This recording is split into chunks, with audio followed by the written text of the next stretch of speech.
Hemos estado en las últimas semanas hablando acerca de cómo vivir vidas cristianas poderosas, victoriosas, bendecidas. Y como hemos venido diciendo, esto no es una especie de suerte, de lotería, ¿no? Que a unos les toca y a otros pobrecitos que no hay manera. Sino que hay unos principios generales que hay que conocer, verdades que hay que conocer y aplicar a nuestro diario vivir. Y esto, ya te digo, no es cuestión de suerte, no es cuestión de decir, bueno, será que porque una persona lleva ya mucho tiempo en el Señor, parece como que ya la victoria es algo que forma parte de su estilo de vida. No tiene nada que ver con el tiempo. De hecho, hay creyentes que llevan muchos años en los caminos del Señor y puede ser que se dé el caso de que todavía no sean victoriosos o vencedores en todas las áreas de su vida. Y después te puedes encontrar con personas que llevan mucho menos tiempo en los caminos del Señor, que puede ser que tengan claro y que las áreas de su vida que en otros creyentes que llevan más tiempo, que ya deberían tal vez de dar ejemplo, pues ya las tienen ellos dominadas, ¿no? Entonces ya te digo, no es cuestión de suerte, no es cuestión de tiempo, es cuestión de conocer la verdad. La verdad, tenemos el texto aquí arriba, os hará libres, pero no solamente conocer la verdad, sino aplicarla. Porque hay gente que sabe mucho, pero luego no practican lo que saben.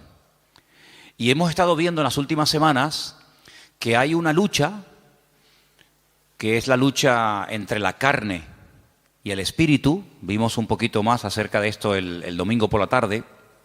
Y si alguien se ha preguntado, bueno, ¿y esta lucha hasta cuándo va a durar? ¿Hasta cuándo vamos a tener luchas con el carácter, con nosotros mismos, con los problemas y tentaciones de la vida? ¿Hasta cuándo? ¿Será que esto es al principio, primer año? Claro, todo está empezando, todo es nuevo. Ya en el segundo año, un poco menos, y ya a partir del tercero, cuarto, quinto año, ya estas luchas entre carne y espíritu desaparecen completamente. ¿Podríamos dar esa respuesta a una persona que se pregunta cuánto tiempo dura la guerra, la batalla entre la carne y el espíritu? Pues no, sería totalmente incierto, sería falso. Esto no es cuestión de decir, bueno, los primeros años van a ser años duros, difíciles, porque es el tiempo en el que estamos aprendiendo y poniendo la base, el fundamento de nuestra vida, pero luego ya después, olvídate, luego ya a disfrutar, a vivir la vida y ya no hay luchas, ni batallas, ni problemas. No es cierto. Si alguien te ha enseñado o si has escuchado a alguien que predica así, pues no es verdad, porque la batalla, la lucha entre la carne y el espíritu durará toda la vida. ¿Amén? Yo sé que algunos dicen, uy, me cuesta decir amén, pero es así de claro, te va a durar toda la vida. Y en esta tarde vamos a leer unos versículos de Gálatas capítulo 5 que se parecen mucho, mucho a los versículos que leímos el domingo por la tarde, que era el capítulo 8 de Romanos. Ahora pues ninguna condenación hay para los que están en Cristo Jesús, los que no andan conforme a la carne, sino conforme al Espíritu. Y vimos cómo el capítulo 8 de Romanos, que es un capítulo extraordinario, donde las palabras claves son carne y espíritu, espíritu y carne, aparecen muchas veces con diferentes connotaciones, con diferentes aplicaciones. Ahora cuando comencemos a leer en Gálatas capítulo 5, verso del 16 en adelante, te va a dar la impresión, te va a dar la sensación de que seguimos leyendo la carta de Pablo a los romanos, pero no tiene nada que ver con la carta de Pablo a los romanos. Esta es otra, esta es la carta a los Gálatas. Y voy a comenzar a leer a partir del versículo 16. Digo pues, andad en el Espíritu. Ya esto ya lo había dicho también a los romanos. No satisfagáis los deseos de la carne, porque el deseo de la carne es contra el Espíritu, y el del Espíritu es contra la carne. Y estos se oponen entre sí, para que no hagáis lo que quisierais. Pero si sois guiados por el Espíritu, no estáis bajo la ley. Manifiestas son las obras de la carne. Y ahora usted, si quiere, las puede ir contando para que usted se dé cuenta cuántas manifestaciones diferentes hay de la carne. Lectura que, por cierto, se leyó también el domingo a la tarde, solamente la volvemos a repetir. Las obras de la carne son manifiestas y son adulterio, fornicación, inmundicia, lascivia, idolatría, hechicerías, enemistades, pleitos, celos, iras, contiendas, disensiones, herejías, envidias, homicidios, borracheras, orgías, y no ha terminado la lista, sino que simplemente la acorta y dice, y cosas semejantes a estas, y que hay más, acerca de las cuales os amonesto, como ya os lo he dicho antes, que los que practican tales cosas no heredarán el reino de Dios. Y ahora cambia completamente el tono. Ahora se va al tema del Espíritu y dice, mas el fruto del Espíritu es amor, gozo, paz, paciencia, benignidad, bondad, fe, mansedumbre, templanza. Contra tales cosas no hay ley. Los que son de Cristo han crucificado la carne con sus pasiones y deseos. Si vivimos por el Espíritu, andemos también por el Espíritu. No nos hagamos vanagloriosos e irritándonos unos a otros, envidiándonos unos a otros. Si Pablo nos presenta un panorama muy real. Pablo en ningún momento presenta las iglesias que él pastoreó y fundó en su época como iglesias, como comunidades perfectas, donde no había celos, envidias, no había en definitiva pecado. Claro, si así fuera, nosotros nos sentaría muy mal y nos sentiríamos como los peores cristianos del mundo si leyéramos que los Gálatas, los Corintios, los Filipenses, los Tesalonicenses eran hermanos donde nunca ocurría nada malo, nada negativo, no había envidias, ni peleas, ni celos, ni discrepancias entre los hermanos. Pues nosotros al leer eso, si fuera así, diríamos, Señor, pero qué malos somos. Somos unos pésimos cristianos, porque mira cómo vivían nuestros hermanos del siglo I, sin criticarse, sin tener envidia entre ellos, sin haber competiciones, celos, divisiones, ¿verdad? Sin embargo, el panorama es todo lo contrario. Es todo lo contrario. Mire, si fuéramos a la primera iglesia, a la iglesia primitiva, la iglesia madre, la iglesia de Jerusalén, una iglesia, pues imagínate tú, estaban allí todos los apóstoles, todos los discípulos del Señor, atendiendo, pastoreando la iglesia. De los 12, eran 11, porque uno, todos sabemos que se quitó la vida, Judas, pero el resto estaban allí. Ahí estaba Juan, estaba Tomás, estaba Pedro, estaba Santiago. Así que los mejores maestros, los mejores pastores, testigos presenciales de los milagros y de las enseñanzas del Señor. Algo increíble, una iglesia próspera. Dice la Biblia que no había necesitados entre ellos, no había necesitados. No había gente de clase alta, de clase baja, gente con un poder adquisitivo tremendo, gente que los pobrecitos no tenían ni para comer. Dice que entre ellos no había necesitados. ¿Y cómo solucionaban este problema? Porque en las iglesias hoy en día se ven muchas diferencias. Gente que está muy bien, gente que no está tan bien, gente que le sobra de todo, gente que le falta de todo. Pues ¿cómo es posible que en aquellos tiempos el Señor diga, y está escrito, y esto ha sido inspirado por el Espíritu, lo cual no es ninguna exageración ni mentira, que en la iglesia no había ningún necesitado? Bueno, pues muy fácil, muy fácil. Dice la Biblia que los que tenían mucho vendían, se desprendían de su patrimonio y lo repartían a los que no tenían. Sí, pero bueno, es que eso es lo que dice la Biblia, que los que tenían propiedades, no todos tenían propiedades, evidentemente, pero los que tenían propiedades, los que tenían un patrimonio muy grande, lo vendían y no se lo quedaban para ellos, sino que dice que lo repartían, lo ponían a los pies de los apóstoles y ellos sabían a qué familias y a qué hermanos y cómo y cuándo repartir, de tal manera que dice que no había. De puertas para afuera, en el mundo, en la calle, habría, imagínate tú, mendigos, necesitados, pero dice que en la iglesia no había necesitados entre ellos, sino que todos tenían todas las cosas en común. Entonces, claro, muchas veces la gente dice, pero hermano, las cosas que se leían en la Biblia, aquellos milagros, aquellos acontecimientos tremendos, hoy en día no se ven. Hombre, evidentemente, ¿cómo se van a ver? Si la vida de los cristianos no tiene absolutamente nada que ver, nuestras vidas con eso de la propiedad privada y con eso de la privacidad, etcétera, etcétera, nuestras vidas no tienen nada que ver con la vida que aquella gente llevó, por lo menos durante un tiempo. Y uno dice, una iglesia tan bendecida, con tantas enseñanzas, con los apóstoles, con milagros, porque mira que había milagros allí, milagros que a veces ocurrían hasta sin pedirlos, sin querer.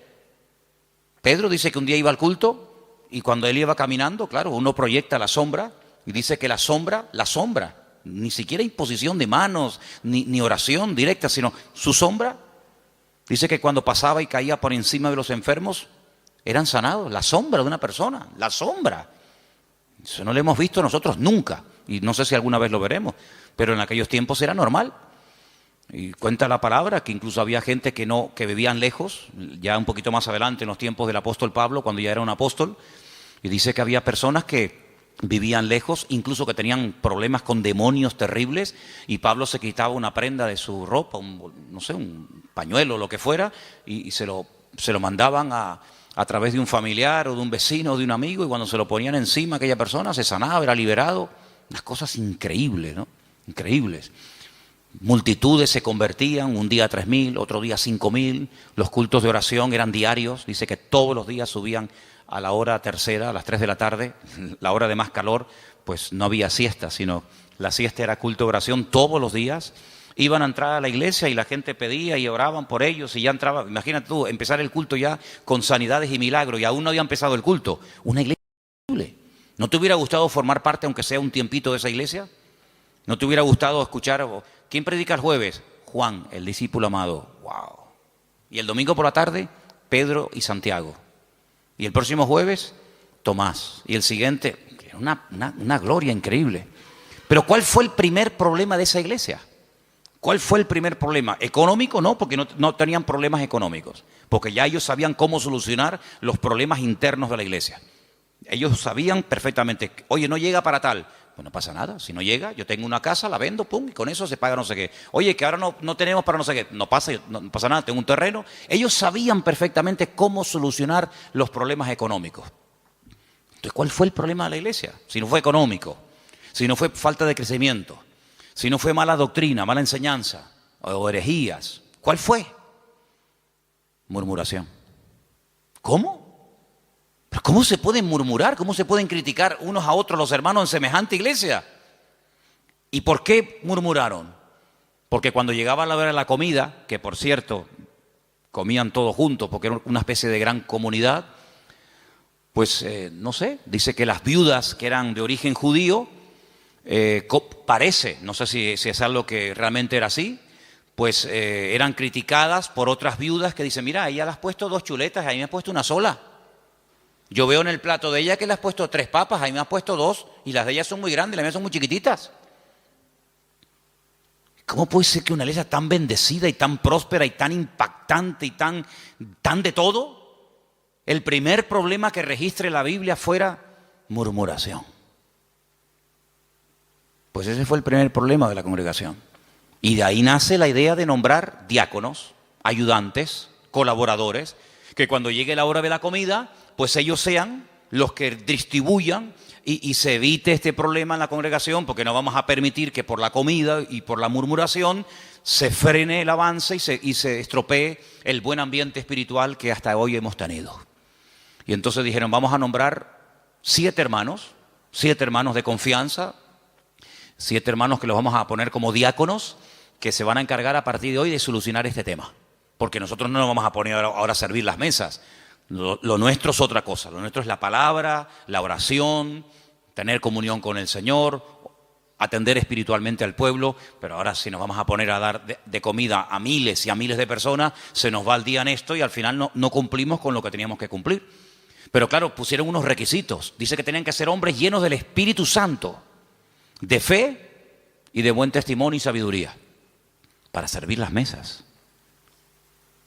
Pues si esos eran los requisitos de los diáconos, ¿cómo tenían que ser los apóstoles y los pastores en aquella época? Yo creo que muchos de los que somos pastores hoy en día no podríamos ser ni diáconos en la iglesia primitiva, porque ponían el listón tan alto, era algo tan elevado que pedían para que una persona pudiera atender las mesas, que tú imagínate lo que tenían que pedir para ser pastor. Algo realmente increíble. Así que vemos que el problema de la carne y del espíritu Ya surgió en el seno de la primera iglesia, en la iglesia primitiva. Imagínate 2000 años después. Imagínate 2000 años después. Si viendo y viviendo en aquel tiempo y en aquel ambiente y aquella atmósfera de gloria, de bendición, de un mover de Dios espectacular, donde todo lo que ocurría era genuino. Las cifras que se dan no son aumentadas, no se estiran las cifras. Bueno, eran 200 los que se convirtieron, pero tú pones ahí 5000. No. Todo era genuino, los milagros eran genuinos, las sanidades eran genuinas. Todo lo que ocurría era genuino, no eran cifras evangelásticas. Eran cifras genuinas, milagros realmente del Señor. Si eso ya ocurría en aquella época, imagínate hoy en día cuando nuestro nivel de santidad, nuestro nivel de espiritualidad no tiene absolutamente nada que ver con el de nuestros hermanos de los primeros siglos de la era cristiana. Entonces vemos que el problema dentro de la iglesia fue la carnalidad. Ahora, oraba y le pedía al Señor, Señor, tiene que haber algún cuadro, tiene que haber algún pasaje en la Biblia para que este tema que estamos tratando últimamente de la carne y del espíritu, de vivir en victoria o vivir en derrota, nos resulte lo suficientemente gráfico como para captar lo que más o menos quiere decir la Biblia cuando habla de la lucha continua entre la carne y el espíritu. Y hay un pasaje extraordinario. Hay un pasaje increíble y lo vamos a leer esta tarde y vais a ver cómo al entender ese pasaje vais a poder entender mucho más lo que me refiero cuando hablo de la carne y del espíritu. Vamos al primer libro de la Biblia, al primero, que se llama Génesis, capítulo 25. En Génesis capítulo 25 vamos a leer una historia muy conocida, pero de la cual vamos a extraer muchísimas lecciones para poder entender mejor la lucha entre la carne y el espíritu. Génesis capítulo 25, voy a leer a partir del versículo 19. ¿Lo tienen, hermanos? Muy bien. Dice así la palabra del Señor, presta atención, hermano. Estos son los descendientes de Isaac, hijo de Abraham. Abraham engendró a Isaac. Y era Isaac de 40 años cuando tomó por mujer a Rebeca, hija de Betuel, arameo de Padán Aram, hermana de Labán, arameo. ¿Cuántos datos en un solo versículo? La edad, el nombre del padre, el nombre del hermano, un montón de datos, todos muy importantes. Quédese con esta cifra, 40 años tenía cuando Isaac se casa. Y entonces dice en el versículo 21, y oró Isaac al Señor por su mujer, que era estéril, y lo aceptó el Señor y concibió Rebeca, su mujer. Y los hijos luchaban dentro de ella y dijo, si es así, ¿para qué vivo yo? Y se fue a consultar al Señor. Y el Señor le respondió y le dijo, 2 naciones hay en tu seno y 2 pueblos serán divididos desde tus entrañas. El uno será más fuerte que el otro y el mayor servirá al menor. Esa es la palabra que el Señor le da a esta mujer atormentada. Esta mujer que lo está pasando realmente mal, porque tiene una batalla, tiene una guerra dentro de su vientre. Entonces ella dice, Señor, si estar embarazada es esto, yo no quiero vivir, yo no quiero seguir adelante con este embarazo, quítame la vida. Y entonces ella se va y se refugia en el Señor y le dice, Señor, explícame qué es lo que aquí está pasando. Seguramente ella habrá hablado con otras mujeres, incluso a lo mejor, vete tú a saber, con alguna mujer que también estaba embarazada como ella en aquel tiempo. Y seguramente alguna le habrá dicho, oye, pues yo no sé, yo no te entiendo porque a mí no me está pasando nada de lo que tú estás diciendo. Entonces ella cuando se va a consultar con el Señor no es porque está un poquito mareada y tiene vómitos por la mañana temprano cuando se levanta y pierde el equilibrio y está cansada. No, ella está harta. Ella lo está pasando francamente mal. Pero va a consultar, va a buscar palabra de Dios. No va a quejarse, no va puerta por puerta, sino que ella va al único que le puede decir qué es lo que está pasando. Ella va al Señor y desahoga su alma delante del Señor, y el Señor le habla y le da una palabra tremenda. Mira, no llevas uno, llevas dos. Y son dos pueblos. Y están peleándose desde tu vientre. Y siempre será así. Y el mayor servirá al menor. Y entonces ya ella más o menos entiende qué es lo que está pasando. Seguimos. Versículo 24. Cuando se cumplieron los días para dar a luz, he aquí había gemelos en su vientre. Ya se lo había dicho el Señor, que había dos, no uno. Luego, aquí vemos que la primera parte de la palabra, no llevas uno, sino llevas dos, se está cumpliendo. Cuando ella vio salir uno y vio salir al otro, ella seguramente habrá recordado lo que el Señor le había dicho. Dos, llevas dos, no uno, dos. Luego, si la primera parte de la palabra se ha cumplido, prepárate porque la segunda también se va a cumplir. ¿Cuál es? Que se van a llevar como el perro y el gato. Que el mayor va a terminar sirviendo al menor. Que están divididos, enfrentados, peleados desde el vientre, ya están peleándose. Imagínate cuando sean grandes. Entonces dice en el versículo 25 que salió el primero. Dice rubio, ahora hablaremos acerca de eso. Y era todo velludo, como una pelliza. Y llamaron su nombre Esaú. Fíjate que en el versículo 25 dice, y salió el primero. Ahora tendría que decir el siguiente versículo, y salió el segundo, ¿sí o no? Pues no dice eso. Cuando sale Esaú dice, salió el primero, pero cuando sale el otro hermano, dice el versículo 26, después, no dice el segundo, dice después. Salió su hermano, trabada su mano al calcañar de Esaú, y fue llamado su nombre Jacob. Y era Isaac de edad de 60 años cuando ella los dio a luz. Yo les dije que en el versículo 20 dice cuántos años tenía cuando se casó. 40. Y al final del versículo 26 dice cuántos años tenía cuando fueron padres. 60. Es decir, que durante 20 años intentaron ser padres y no pasaba nada.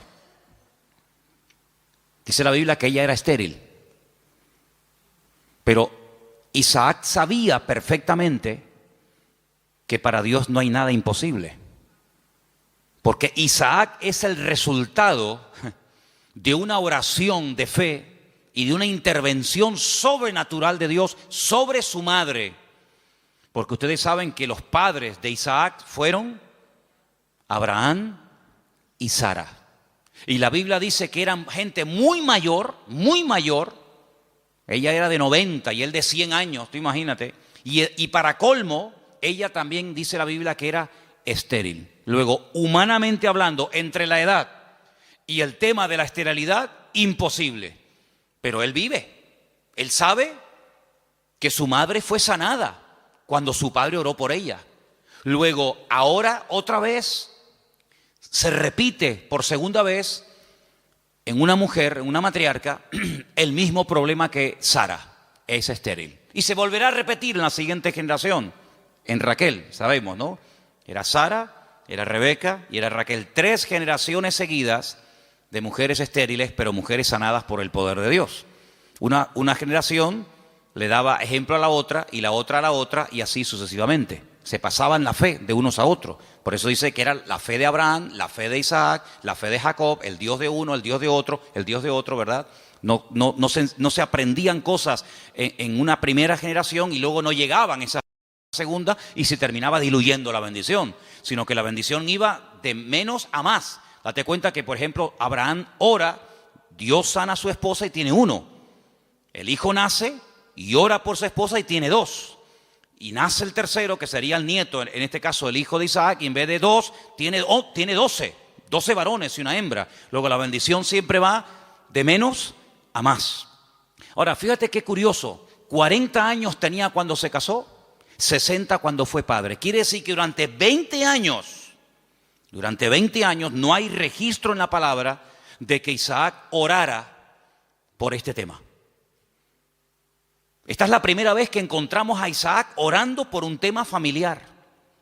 Esta es la primera vez que la Biblia dice que Isaac se paró y dice, lo hemos leído en el versículo 21, Isaac oró al Señor. Si ustedes leen antes de este versículo, en capítulos anteriores, no dice absolutamente nada. Luego, durante 2 décadas, durante 20 largos años, aquí no pasaba nada. Hasta que Isaac, el cabeza del hogar, se para y dice, aquí hay que orar. Pero el texto que estamos leyendo esta tarde me llama mucho la atención porque cuando dice en el versículo 21, y oró, esa palabra, vayetar, significa oró insistentemente, porfiadamente. No oró de una forma superficial. Bueno, Señor, tú sabes que queremos ser Padre, ayúdanos en tu nombre, amén. Venga, vamos a hacer otra cosa. Sino que él se metió en serio con Dios. Él dijo, aquí hay un problema.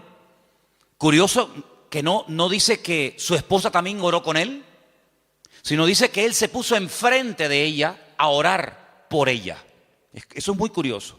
Él tomó autoridad y dijo, bueno, a lo mejor tú ya te has resignado a no ser madre. Pero dice que él se paró frente a ella y él oró fervientemente. Bueno, por ahí hay un versículo en Santiago que dice que la oración del justo puede mucho. No dice así, me equivoqué, perdón. La oración eficaz del justo puede mucho. Corregí porque no es lo mismo decir que la oración del justo puede mucho que decir que la oración eficaz del justo puede mucho. Si quitamos la palabra eficaz, da a entender como que todo lo que oramos resulta con éxito, y no es así. Es la oración eficaz. Algún día hablaremos de cómo se arma, cómo se construye, cómo se hace una oración eficaz. Porque hay gente que dice, es que yo oro y yo no veo resultados. Y yo pido, pero llevo 20 años y yo no veo. Entonces la Biblia dice, es la oración eficaz. Porque hay oraciones que no son eficaces. Son oraciones, pero no son eficaces. Y una vez conté aquí que Alejandro Magno tenía en su guardia personal un grupo, creo que eran como de 400 y pico mujeres, que la llamaban las amazonas, que eran mujeres que se cortaban un pecho, amazonas, con un solo pecho, se quitaban un seno, porque eran las mujeres que tenían que protegerlo a él, era su guardia pretoriana, por decirlo de alguna manera, era su seguridad privada, personal, y las mujeres, lógicamente, al tener pecho, pues no se puede pegar el arco como un hombre se lo puede pegar y de esa manera apuntar, sino que al no poderse pegar el arco, la flecha no sale como tiene que salir. Entonces se sacrificaban por su rey, se cortaban un seno, pues se llama amazonas, con un solo seno, y de esa manera, donde ponían la flecha, o donde ponían el ojo, ponían la flecha. Entonces eran personas que se sacrificaban, se amputaban un miembro de su cuerpo con tal de cumplir con su cometido. Bueno, el Señor dijo una vez que si tu ojo te produce problemas, que te lo arranque. O si tu problema no está en los ojos, sino en las manos, pues arráncatela o córtatela. Porque mejor es entrar tuerto, ¿no? Se dice tuerto, ¿no? Mejor es entrar con una sola mano que no entrar. Entonces, si hay algún miembro de tu cuerpo que te está causando problemas, pues ya sabes lo que tienes que hacer. Si lo quieres tomar simbólicamente o lo quieres tomar literalmente, tú verás. Pero tú tienes la responsabilidad de cortar, de quitar de tu vida todo aquello que te está impidiendo obtener resultados. Sea mano, sea ojo, sea televisión, sea internet, sea móvil, sea amigo, sea novia, sea novio, sea vecino, sea vecina, sea perro, sea coche, sea moto, sea deporte, sea lo que sea, sea lo que sea. Cuando hablamos de acerca del ojo, no es que necesariamente me voy a arrancar el ojo, porque puedo seguir viendo por el otro. Entonces, estamos en la misma. Sino es todo lo que entra, porque dice la Biblia en Eclesiastés, cuando describe el cuerpo humano, ustedes saben que hay una descripción del cuerpo humano desde la cabeza hasta la coronilla, desde la coronilla hasta la planta de los pies. Cuando él llega a la parte de la visión, él dice que son las ventanas. Las ventanas. Y el Señor dijo, si tu ojo es bueno, Si lo que tú ves, si lo que entra por las ventanas es bueno, todo tu cuerpo estará lleno de luz. Pero si tú abres la ventana, que son los ojos son las ventanas del alma. Con el alma tú la alimentas con lo que ves. La carne se alimenta con lo que ves. De hecho, lo que ves es lo que después la carne desea. Entonces, de ahí viene el refrán, ojos que no ven, corazón que no siente, ¿verdad? Entonces, cuando tú tienes las ventanas abiertas, pues tienes que saber seleccionar, porque hay cosas que mejor no verlas. Exactamente es con la mano. La mano es, digamos, el miembro que habla acerca de lo que hacemos. Los ojos lo que miramos, lo que deseamos, lo que anhelamos, donde ponemos la visión, que después nos lleva a la acción, de la visión a la acción. Pero la mano representa la acción en sí misma. Hacemos con las manos. Cristo sanaba a los enfermos con las manos, tocaba a los enfermos, multiplicaba los panes y los peces. Las manos son, digamos, el medio, hablando de una forma simbólica de lo que hacemos, de lo que ejecutamos. Entonces, si lo que estás haciendo o lo que estás viendo, lo que está entrando en definitiva en tu mente y lo que posteriormente sale te está causando problemas, tienes que tomar medidas preventivas primero. Si ya no funcionan las medidas preventivas, entonces otro tipo de medidas, pero lo que no puede ser es que la carne esté superando la vida en el espíritu, porque dice la Biblia que los que viven en la carne no pueden agradar a Dios. Y los que son guiados según la carne van a la muerte, a la destrucción. Por lo tanto, hay esa lucha que vemos desde el vientre de la madre de esta mujer, de Rebeca, con estos dos hijos. Ahora, después dice, en el mismo versículo 21, cuando yo he dicho vayetar, significa orar porfiadamente, insistentemente, en el mismo versículo, cuando dice, y aceptó el Señor, ¿lo veis? Es la misma palabra, pero se pronuncia de una forma diferente, vayater. Vayater, vayatar, vayater. Se escribe igual, pero las vocales se ponen diferentes. ¿Y saben lo que significa eso? Aquí se ha traducido por aceptó el Señor. Aceptó el Señor. Significa que convenció a Dios. Dicho de otra forma, Dios se dejó convencer por la oración de Isaac. Es increíble. Dios se dejó convencer. A ver, ¿qué quieres? Presenta argumentos. Preséntame argumentos. ¿Por qué quieres ser padre? No tenemos la oración de Isaac. Solamente tenemos el hecho de que oró Isaac al Señor y el Señor dijo, está bien. Pero la oración que hizo Isaac al Señor, qué pena, no la tenemos. ¿Te hubiera gustado que estuviera ahí? Algún día cuando lleguemos a la gloria decir, oye Isaac, ¿puedo hablar contigo un segundito? ¿Me podrías decir más o menos lo que le pediste a Dios cuando querías ser padre? Sí, mira, le dije esto y esto y esto. Tienen que aprender hebreo, si no, no pueden hablar con él. No, son bromas. Pero tuvo que orar de una forma que dice que convenció a Dios. Dios dijo, me has convencido. Ya está, problema solucionado. Fíjate, si en vez de haber esperado de los 40 años que se casó, a los 60, yo pregunto, si hubiera orado a los 2 años de casarse, de esa manera como oró, ¿no hubiera el Señor respondido? Por supuesto. Si hubiera orado cuando tenía cuando tenía 45, 50 años, los gemelos podían haber nacido antes. Pero no hay registro en la Biblia de que Isaac orara a esa edad, con esa intensidad y con ese fervor. Pero sí hay registro en la Biblia, a los 60 años, cuando él ora, el Señor se deja convencer. Los argumentos que presentó Isaac, pienso yo que un argumento podía haber sido este. Señor, tú le dijiste a mi padre que en ti serían benditas todas las naciones de la tierra y que tú le darías un heredero. Y que yo sería el hijo de la promesa. Pero Señor, cuando yo me muera, mi padre vio en mí el cumplimiento de la palabra. Yo soy el hijo de la promesa. Por eso me pusieron Isaac, que significa ríanse, gócense, alégrense. Estaba todo cerrado, estaba todo opuesto. La esterilidad de la madre, la vejez del padre, imposible. Pero ríanse, Isaac. Yo soy el hijo de la promesa, pero ¿y cuando yo me muera? Se acabó la risa, se acabó la alegría. Cuando yo y mi mujer nos muramos, ya no hay continuidad. La bendición nació y murió con nosotros. ¿Cómo puede ser esto? Señor, dame hijos para que siga la bendición. Y ahí presenta argumentos. Y ahí, en el buen sentido de la palabra, Isaac dialoga, discute, pelea con Dios en oración y dice, Vayater, Dios se dejó convencer. Estoy de acuerdo, Isaac, perfecto. Tu mujer a partir de ahora quedará embarazada. Qué tremendo, ¿eh? Qué tremendo. Si nos tomáramos más en serio, no solo la oración, sino cómo oramos, qué diferente sería nuestra vida. ¿Sí o no? A veces no tenemos suficiente fe. Yo sé que la fe la tenemos que poner en el Señor. Eso lo tengo más claro que el agua. Pero el Señor nos ha dado un medio poderosísimo, que es la oración. Si lo usáramos más, si oráramos más fervientemente, y esto no tiene nada que ver con el carácter de uno, porque Santiago cuando dice que la oración eficaz del justo puede mucho, pone un ejemplo. Uno dice, bueno, oración eficaz de un justo, a ver, ¿quién podría ser? ¿Quién? No hace falta que te rompas la cabeza.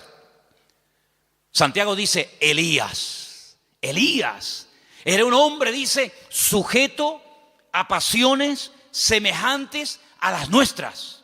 Cuando se enfadaba Elías, hermano, sal corriendo, Sal corriendo, que cuando éste se enfada, ora a Dios, te cae una llama de fuego encima y te fulmina, Estaban un día en lo alto de una montaña y el rey dice, llámenme al profeta.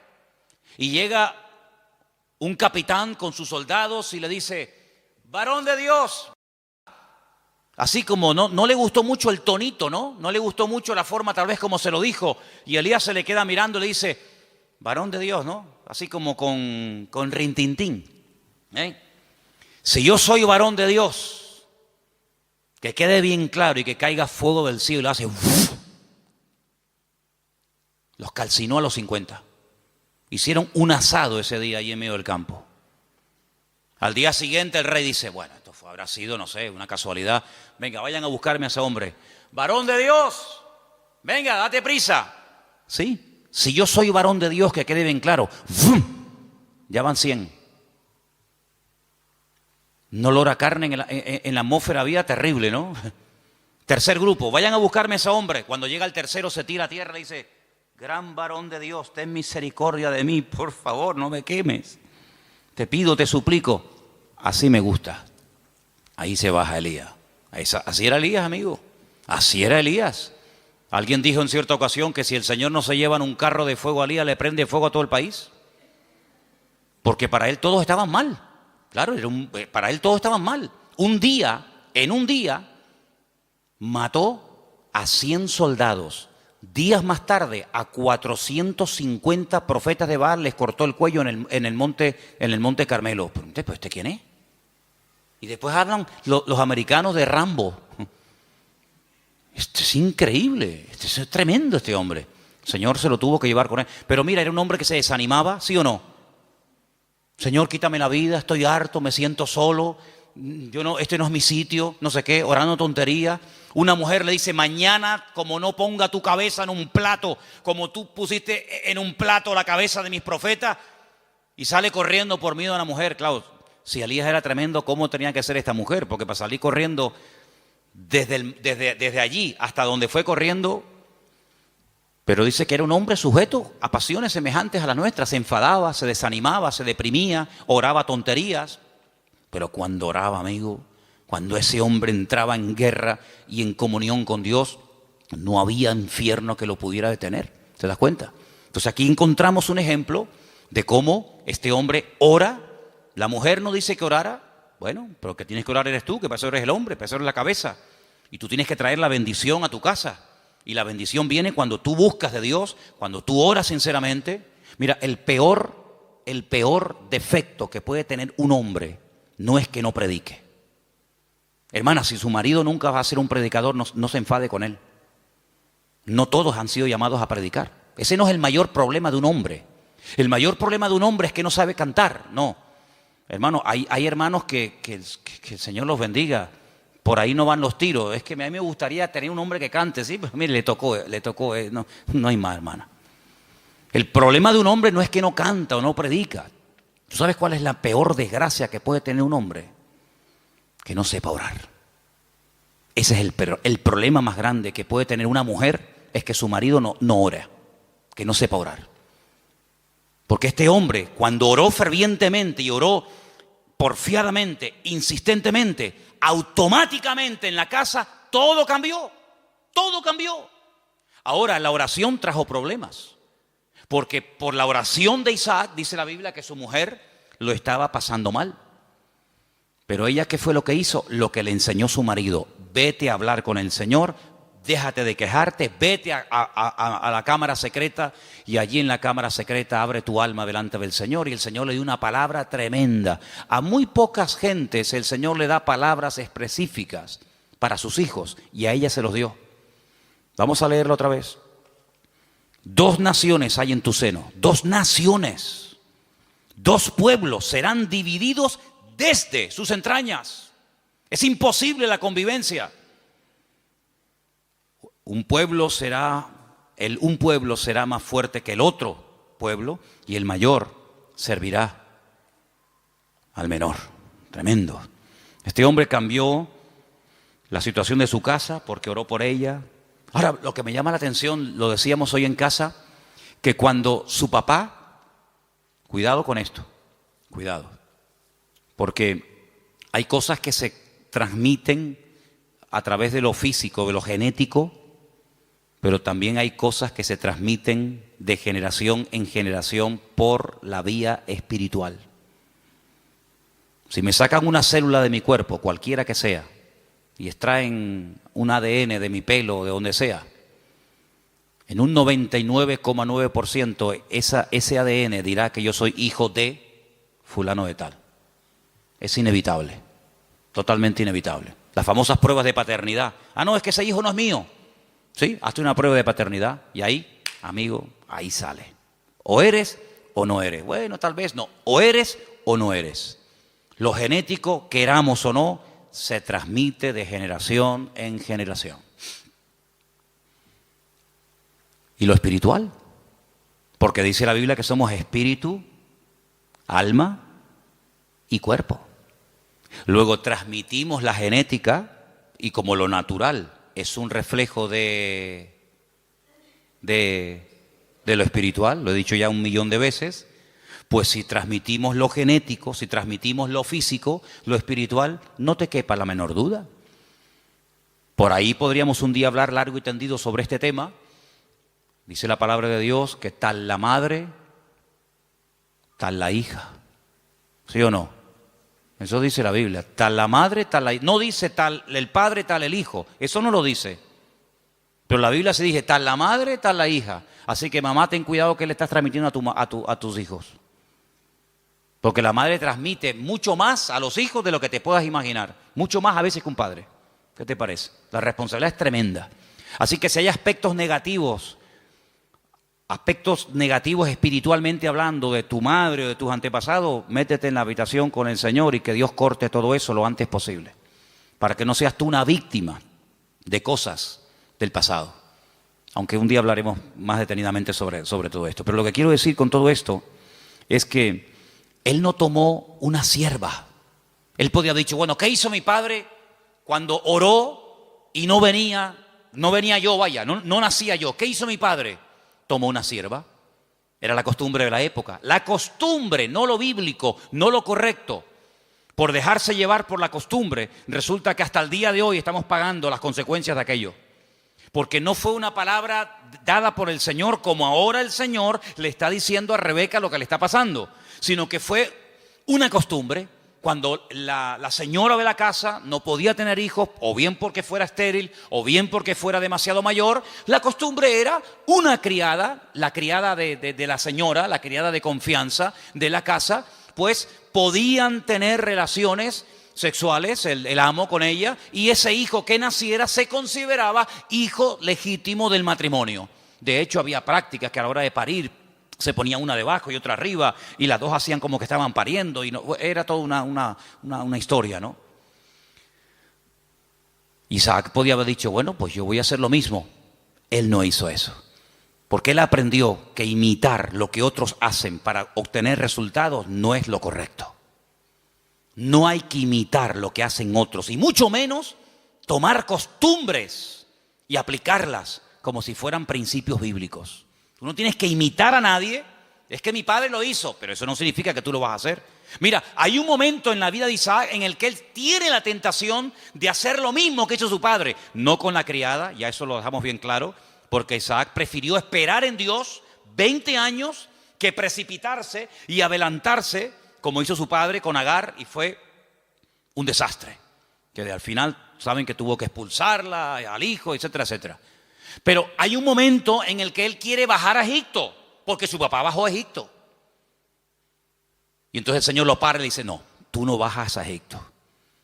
Entonces no tengas la tendencia de imitar, de copiar, de hacer lo que otros hacen, porque en ese caso le resultó favorable o tuvo algún éxito o tuvo alguna bendición. Dios no es un Dios de métodos, es un Dios de principios. ¿Cuántos dicen amén?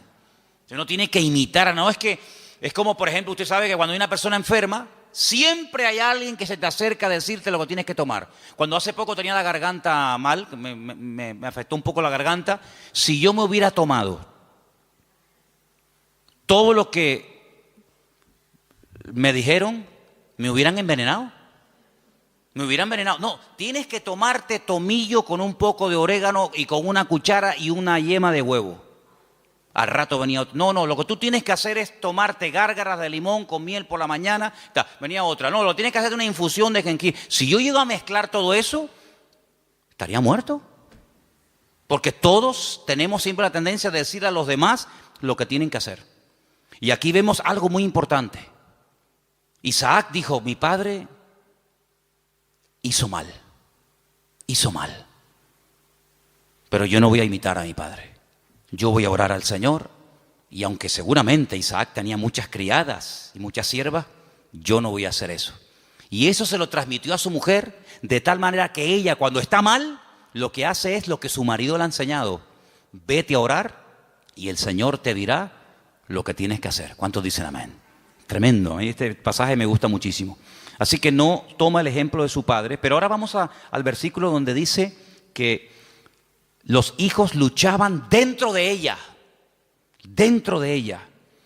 Hay otra versión que dice se agitaban. Hay una palabra un poquito extraña en hebreo que es vayitrosasú, algo así, que viene de la raíz ratz, que significa correr, destrozar, aplastar.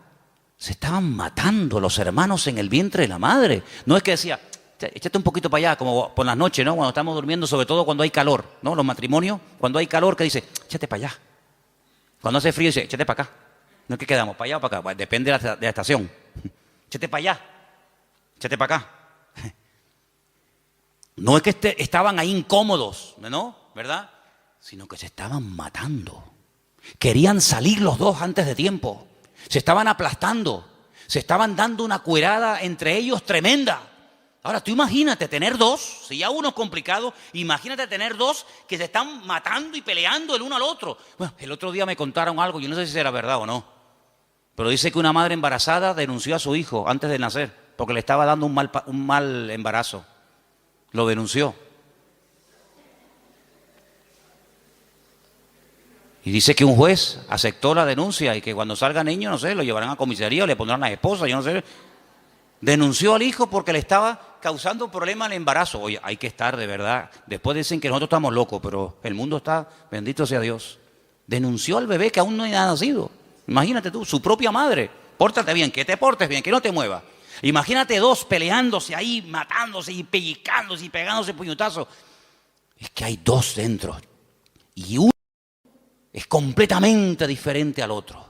Y ahí es el cuadro que yo estoy utilizando esta tarde para reflejarles la realidad de la batalla que hay entre la carne y el espíritu. Uno tendría que sentirse tan mal como se sintió Rebeca Cuando hay esa batalla interior dentro de nosotros entre la carne y el espíritu, que no nos queda más remedio que ir a hablar con Dios y desahogarnos con el Señor. Ella no dijo, bueno, esto es normal, sino cuando en nosotros hay esa guerra, como decía Pablo, Romanos capítulo 7, léanlo, es un capítulo tremendo. Pablo abre su corazón, Pablo se quita la careta y dice, hermanos, lo que quiero hacer no lo estoy haciendo. A veces hago cosas que no quiero hacer. Miserable de mí, ¿quién me librará de este cuerpo de muerte? Lo que quiero hacer no lo hago, hago lo que no quiero y hay una ley dentro de mí. No le eche la culpa a fulano, a mengano. Hay una ley, hay algo dentro de mí. Es esa ley que la carne se rebela contra el espíritu contra la carne, igual que Jacob y Esaú, que se mataban y se pegaban el uno al otro. ¿Y qué hizo Rebeca? Se fue a hablar con el Señor. Eso es lo que deberíamos de hacer cuando nos sentimos mal, cuando queremos orar, pero no quiero orar. Cuando quiero leer la Biblia, pero no me da la gana de leer la Biblia. Y cuando quiero que Dios me bendiga, pero ya no quiero saber nada de Dios, me tiene cansado. Y cuando quiero ir, pero ya no quiero ir. Cuando hay esa lucha, no te resignes y digas, bueno, seré que soy raro, seré que soy un bicho extraño. No. Lo que tenemos que hacer es lo mismo que hizo Rebeca. Señor, ¿qué pasa? ¿Qué me está pasando? Señor, háblame, ayúdame. Porque si no me ayuda, quítame la vida. Porque esto no es vida ni es nada. No lo dijo, pero casi probablemente estuvo tentada a decir, es que yo estaba mejor antes que ahora. Yo estaba mejor antes cuando era una mujer estéril, sin hijos, que ahora que tenía que estar saltando de alegría por estar embarazada, pues antes yo vivía y me sentía mejor que ahora. Ahora que me has bendecido, esta bendición me está trayendo unos problemas terribles. No dijo todo esto, lo estoy diciendo yo, a ver si me entienden. Pero ¿cuántas veces puede pasar por nuestra mente? ¿Cuántas veces nos pueden cruzar los cables por nuestra mente y decir, ¿y ahora qué? Ahora, y lee la Biblia y vas a la iglesia y no sé qué, y te das cuenta. El diablo es tremendamente cruel con nosotros. Y nos hace ver un panorama irreal, pero lo pinta de tal manera que parece que es real. Tremendo. Ya se lo dijo al Señor, solamente te quiero pedir una cosa, que te postres y me adores. Y si lo haces, mira qué fácil, te postras, me adoras y ya está. Te doy todos los reinos de la tierra. Y el diablo lo que quiere, detrás de toda tentación, detrás de todo ataque, siempre está lo mismo. Claudica, tira la toalla, ríndete. ¿Y qué es rendirse? Es darle la razón al diablo. Pero dice la Biblia, sométete a Dios, resiste al diablo y huirá de vosotros. ¿Cuántos dicen amén? No dice, no, yo me someto a Dios y el diablo huye. Es que no dice eso.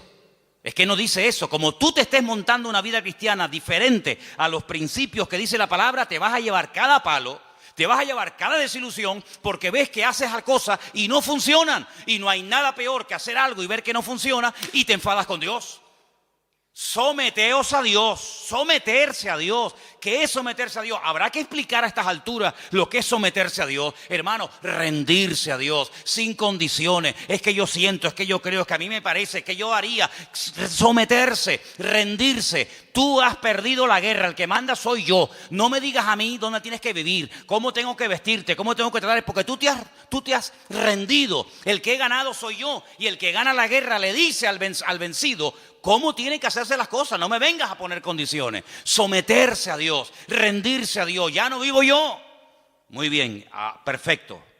Ahora que te has sometido, ahora que te has rendido, ahora puedes resistir. ¿A quién? Al diablo. Y huirá, tiempo futuro, huirá. Pero no me dices cuándo, no. Te digo el presente, sométete, resiste. Tiempo presente y en futuro la victoria, huirá. Es decir, si tú te has sometido a Dios, tú sabrás, yo no sé. Si tú te estás sometiendo a Dios diariamente, porque no es que me sometí el domingo pasado y durante toda la semana hago lo que me da la gana. No, me someto el lunes, me someto el martes, me someto el miércoles, me someto cada día, cada instante de mi vida. Si yo me estoy sometiendo, yo tengo que resistir el lunes, el martes, el miércoles. Y si no se ha solucionado el problema, si no ha huido el enemigo, si no se ve un rayo de luz en el horizonte, ¿qué hago? Pues quiere decir que tienes que seguir sometiéndote a Dios y resistiendo, sometiéndote y resistiendo. ¿Hasta cuándo? Hasta que huya. Ese es el objetivo, hacer huir al enemigo, ¿sí o no? Cuando tú te montas en un avión, imagínate que te vas de aquí a Madrid y por el camino dice, señorita, una preguntita por favor. ¿Estas turbulencias es normal? Sí, sí, es normal. ¿No me podría dejar usted a mí por el camino, por favor? ¿Cómo? ¿Cuánto tarda esto? 2 horas y media. ¿2 horas y media? No, yo no. No, dígale al chofer que en la próxima parada me bajo. Menos mal que no hay timbre en los aviones. Si hubiera timbre, ¿cuántas veces le darían la paliza al pobre piloto? Para, aquí me quedo. No, tú tienes que llegar hasta el final, porque tú saliste de un sitio para llegar a otro. Y en la vida cristiana no hay paradas intermedias. Saliste y no volváis atrás, dice la Biblia. El Señor le dijo al pueblo de Israel, no hagan otra vez nunca este camino de vuelta. Yo los he sacado de allí para llevarlos a la tierra de prometida, la tierra que fluye leche y miel. No se les ocurra nunca más, ni a ustedes, ni a vuestros descendientes, hacer el camino de vuelta a Egipto, porque no hay marcha atrás. Y en la vida cristiana dice que el que pone la mano en el arado no puede mirar atrás, porque si pongo la mirada atrás, el surco no sale derecho, sale todo torcido, y eso es un desastre, es un desastre. Por lo tanto, vemos en este pasaje que se oró, se obtuvo resultados, pero lo que queremos hablar con todo esto es de la diferencia de Esaú y de Jacob, para después darnos cuenta de lo que es la carne y de lo que es el espíritu. Serían divididos, separados, enfrentados desde el vientre de su madre. Es decir, convivencia cero, imposible. Cuando hace años, ¿se acuerdan los que estaban? Algunos todavía no saben esto, pero cuando estábamos en el puerto de la Cruz y en una de las casas que hay allí, ¿se acuerdan ustedes que vinieron aquellos santeros? Eran cubanos, total, ¿qué más da? Pero eran cubanos. Hubieran sido japoneses, pues digo, santeros japoneses, aunque nunca me imagino un santero japonés, pero bueno. Vinieron aquellos santeros japoneses y lo primero que me dijeron el primer día, dice, venimos a por ti, por tu casa, por tu iglesia, por tu ministerio, vamos a destruirte. Ya. Yo miré así para que no hubiera ningún hermano y me escuchara. Porque algunos cuando a lo mejor vieron a Cristo volcar las mesas y se sacó el cinturón, dijeron, ¡ah! El Señor se enfadó. Sí, se enfadó, porque hay momentos para enfadarse. Entonces el Señor volcó las mesas y lo volcó correctamente, no se equivocó. ¿Ustedes creen que se equivocó el Señor? Lo hizo todo perfecto. Pues yo le dije a aquello, digo, ay amigo, ustedes no saben dónde han caído. Y una serie de cosas más. Entramos en guerra, claro, entramos en guerra. Mataron palomas. Me iba por las mañanas allí, tenían todo el patio lleno de huevos, de plumas, de sangre, un pavo degollado, velas negras, cocos, no sé qué. Y yo digo, tú sigue haciendo lo que quieras. Sí, haz lo que quieras. Como si quieres matar una piara de cochinos aquí en el patio, me da exactamente igual. Y el Señor me dio una palabra orando una noche en el muro allí en Jerusalén. Y me dijo, de aquí a poco se irán y no los verás nunca más. Mirarás y el malo ya no estará y nunca más lo verás. ¿Qué te parece? Entramos en guerra, se fueron, no como vinieron. Cuando alguien viene a hacerte daño no se va igual que como vino. No. En el mundo espiritual no, en el mundo puede ser, pero en el mundo espiritual cuando alguien viene a hacerte daño no se va igual que cuando vino. Se va peor, se va dividido. Dice, por un camino viene y por 7 se marchan. Sí, la reacción a nuestro favor siempre es en contra del enemigo, evidentemente. Y llegó un día en el que yo dije, ya está, se acabó. Uno de ellos me llamó. Me llamó aparte y me dice, ¿puedo hablar con usted? Ya cuando a mí me hablan de usted, yo digo, qué curioso. Ya me habló de usted. Y me dice, ¿por qué no llegamos a una convivencia? Así me dijo, esa fue su palabra. ¿Por qué no llegamos a una convivencia? Y le dije, jamás en mi vida, por encima de mi cabeza, yo jamás conviviré con ustedes. Hijos del diablo, les dije. Que vienen aquí ustedes a hacer daño. Convivencia en absoluto. La única convivencia que hay es que ustedes quemen toda esa basura, lleguen adentro a la iglesia, se conviertan y le pidan perdón a Dios por lo que están haciendo. Se fue, imagínate tú, como un saltaperico. ¿Qué te parece, amigo? Convivencia, principio del fin. ¿Ya quieren convivir? Pues ya saben que no pueden, vamos a convivir. No habrá nunca convivencia entre Esaú y Jacob, jamás. Es más, la debilidad y la derrota de uno fortalece y le da la victoria al otro. No pueden estar los dos como cabeza. Cuando uno está como cabeza, el otro tiene que estar como cola. Y cuando el otro está como cola, el otro está como cabeza. Es algo antagónico, no pueden estar los dos en la cúspide de la pirámide. O uno está arriba o el otro está abajo. De hecho, cuando uno está arriba es porque se ha fortalecido con la debilidad del otro. Y cuando el otro está abajo es porque su fortaleza la ha perdido y la ha tomado el otro que le ha vencido. Eso es así en el mundo espiritual. No puede haber convivencia entre la luz y las tinieblas. Donde hay luz, no hay tinieblas. Y donde hay tinieblas es porque hay ausencia de luz. Pablo utiliza todo esto y dice, hermanos, qué comunión, qué común unión puede haber entre Satanás y Cristo. Qué común unión puede haber entre la luz y las tinieblas, entre un inconverso y un creyente. Ninguna. Por eso dice, no se unan. El mundo quiere unirse, claro. Para el enemigo eres atractivo, para el enemigo eres un trofeo de guerra. Pero le dice el Señor al creyente, no al inconverso. Al creyente dice, no te unas. Él querrá unirse contigo. Hay gente del mundo que se enamoran de chicas cristianas. Hay chicos de la calle que se enamoran de chicas y los del mundo claro, porque tienen un atractivo, tienen una gracia de Dios. Pero tú enamorarte de uno del mundo, ¿estás loco o qué? Es convertirte en tinieblas siendo luz, amigo. Es increíble. No hay ningún tipo de convivencia y por eso lo que el Señor le está diciendo a esta mujer, a Rebeca, es que no habrá convivencia ni dentro ni fuera, ni cuando son chicos ni cuando son grandes. Y cuando los dos nacieron, dice la Biblia que uno era de una manera y otro era de otra. Es decir, natural reflejaba lo distinto que eran el uno del otro. Y eso es lo que tenemos que tener en cuenta para darnos cuenta de que vivir en la carne es totalmente opuesto a vivir en el espíritu. Y no he terminado, mira todos los apuntes que tengo aquí apuntes para una semana, pero quiero terminar diciendo algo, escúcheme bien. Si alguien se pregunta, ¿y puedo vivir un poquito en la carne y un poco en el espíritu? Por ejemplo, sábado hay culto de jóvenes, ¿no? ¿Sí o no? Bueno, pues el sábado canto, oro, alabo a Dios. El domingo también, porque hay culto, entonces tengo que portar bien. No puedo comportarme mal, ni decir palabrotas, ni... Sábado y domingo está bien, total. Pero claro, ya el lunes, el martes que no hay culto, el miércoles que no hay culto, entonces no has entendido nada. Porque no se puede convivir, no se puede vivir en la carne y en el espíritu. Hubo un hombre en la iglesia de Corinto que estaba dentro de la iglesia, dentro del cuerpo de Cristo, pero estaba viviendo en la carne.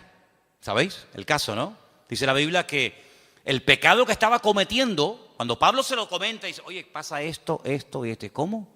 Dice, lo que ese hombre está haciendo, el pecado que está cometiendo ese perverso, lo llama así la Biblia, perverso, que viene de pervertido.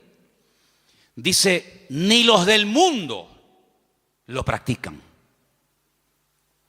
Ni los del mundo están viviendo en tanto desorden como ese que se llama hermano, pero se ha metido dentro de la congregación y no tiene nada que ver con una vida de un cristiano. Pablo dice, yo ya lo tengo claro. Bíblicamente dice, yo ya he juzgado ese caso.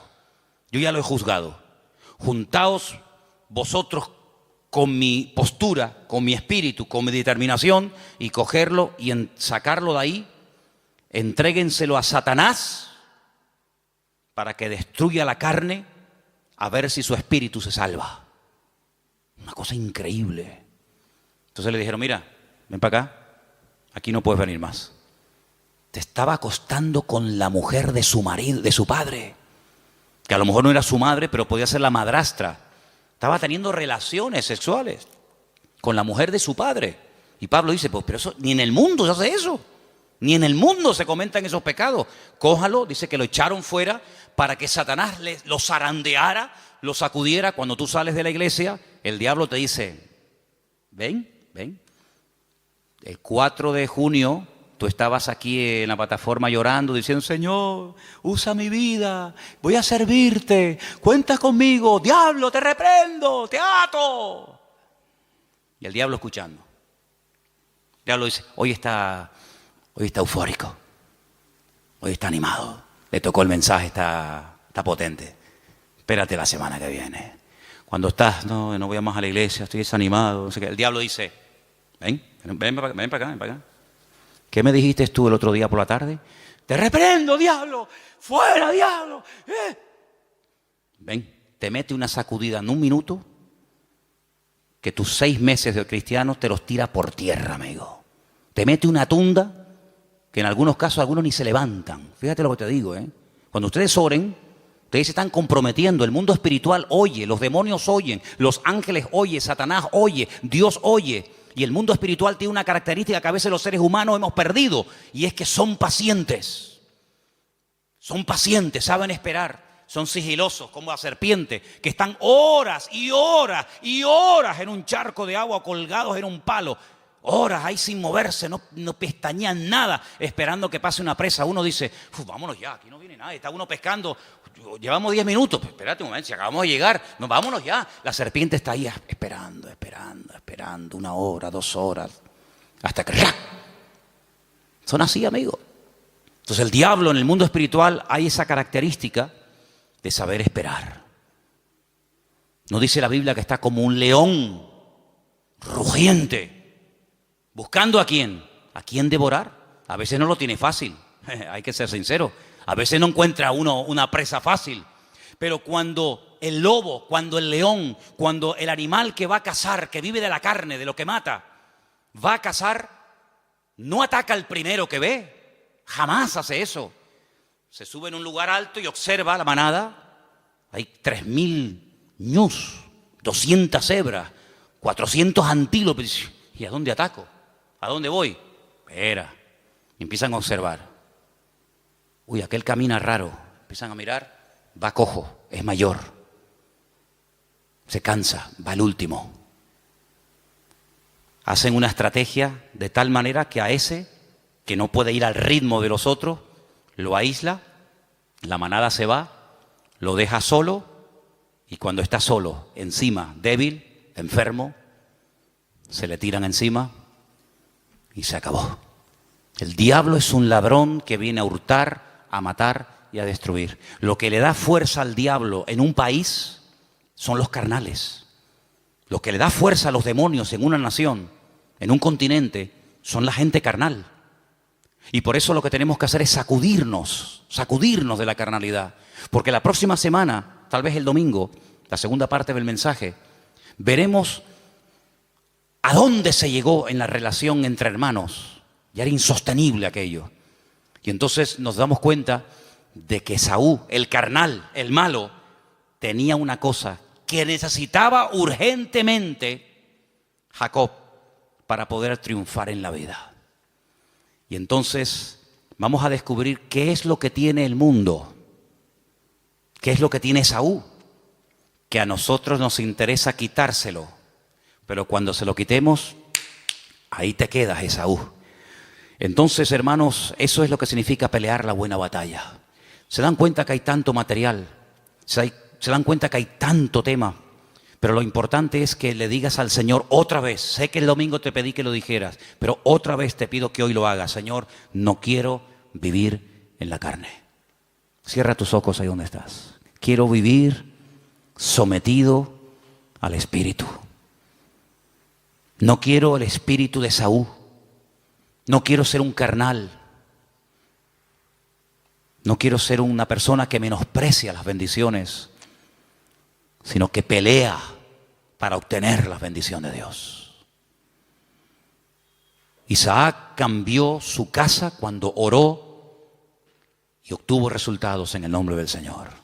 Y hay cosas que tú tienes que tomar autoridad y pelearlas y orar en el nombre del Señor, con la autoridad del Señor y su palabra, Porque el Señor te ha llamado a ti a vivir en victoria.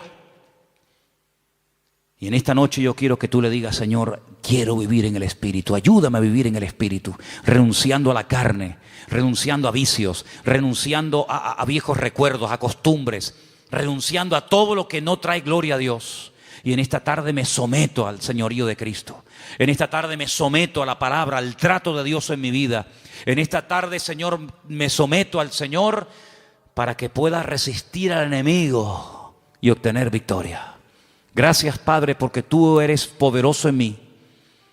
Gracias, Padre, porque mayor es el que está conmigo que el que viene contra mí. No hay nada ni nadie que pueda destruir a un hijo de Dios. Hagan lo que hagan y digan lo que digan. De hecho, lo han hecho y es una pérdida de tiempo. Es al contrario, cada vez la bendición viene al que está siendo atacado, al que está siendo perseguido, porque la unción trae persecución. Y cuando hacemos la voluntad de Dios, el Señor siempre bendice. El resultado, el botón de muestra, es lo que Dios está haciendo en las vidas. Y eso es algo incuestionable. Bendito sea el nombre del Señor. Recibe toda la gloria y enséñanos estos principios para que no vivamos ni un minuto más en la carne, sino en tu Santo Espíritu y en tu palabra. En el nombre de Jesús. Amén.